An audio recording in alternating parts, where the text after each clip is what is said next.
Everything in your life is teaching you something. And you particularly think when you were young, you watch how people treat others and you see what those outcomes are. And you learn from that.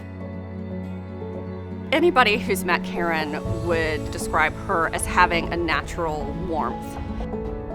She can figure out what makes you unique and special and encourage you to really leverage that.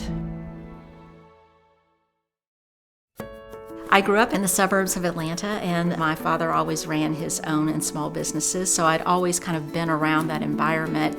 I knew in high school that I would go to college because my oldest brother was in college at the University of Georgia. I was accepted directly as a high school senior into Terry College Business. So I was like, don't mess this up. And then I took this thing called personnel management. And I was like, Eureka, what is this about? Because all of those other things can tell you how your audience receives you, how your financials look, how efficiently you're operating. But this wild card of human behavior is going to be, frankly, what I think is going to make or break any business.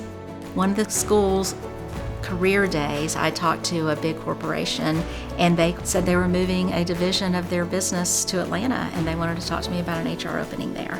And so that's where I, had my first official individual contributor sort of HR job, and I reported jointly to 2 department heads, and it's really those leaders that took me under their wing that really set for me the tone of what I wanted to be as a leader and how important it was for leaders to encourage you and help you grow, and that's really how my career took off.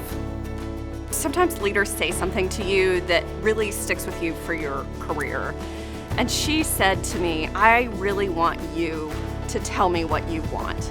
She was really giving me not just permission, but encouragement to advocate for what would make me happy and chances are be the best version of myself in whatever role.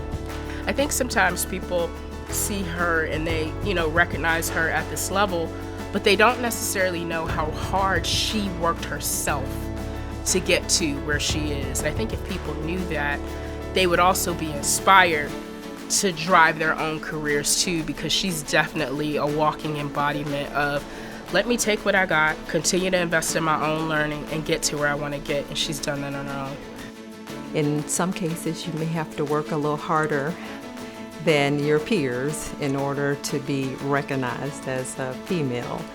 When Karen was appointed the Chief People Officer, I knew that that was no easy feat.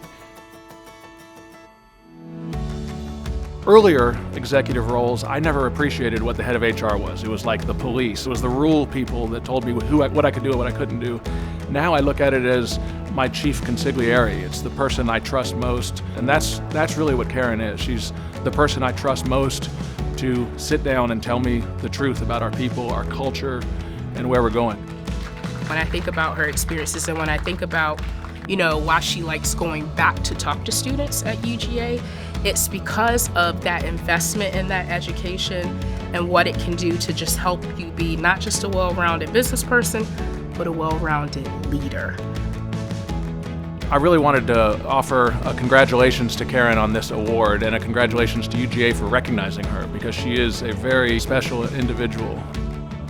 I am so humbled and frankly surprised by this award. The humility that I have for an award like this when I know how many other people have gone on from Terry College to do some amazing things. And I'm just glad I'm able to be considered in their company and get to give back to the university in the way that I've been able to these past few years. It's very satisfying to me as well.